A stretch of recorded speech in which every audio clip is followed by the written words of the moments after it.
Now, South Korea has been forced to endure Japan's unprecedented trade curbs for almost 100 days now.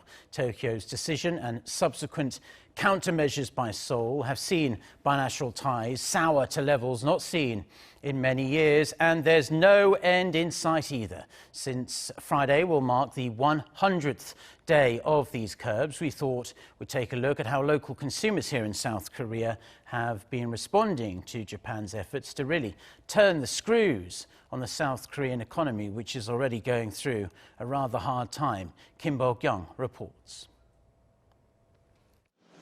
100 days have passed since Japan imposed trade restrictions on South Korea in July, and South Korea's boycott of Japanese products is still going strong.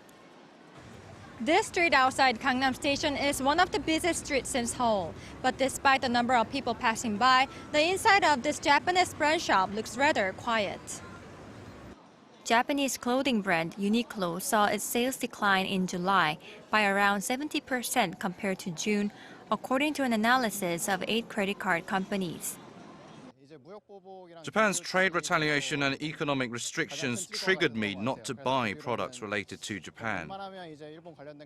South Koreans also decided not to take vacations in Japan. A recent report by the Korea Economic Research Institute said that only 870,000 South Koreans took a trip to Japan during the summer vacation period in July and August. That's a 27% decrease on year. As the number of Korean tourists in Japan fell during the summer vacation period, Japan saw a decrease of about $200 million in the indirect production. Accommodation saw the biggest decrease, followed by food services and retail. Yet, Japanese firms aren't the only ones feeling the effects of the boycott. As the demand for Japan tours decreased, sales and business profits of domestic airlines also dropped, eventually harming South Korea's economy.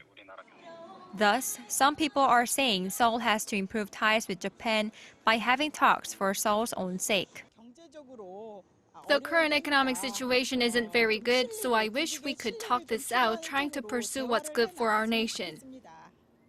As the boycott continues, the harm to both countries' economies will only increase.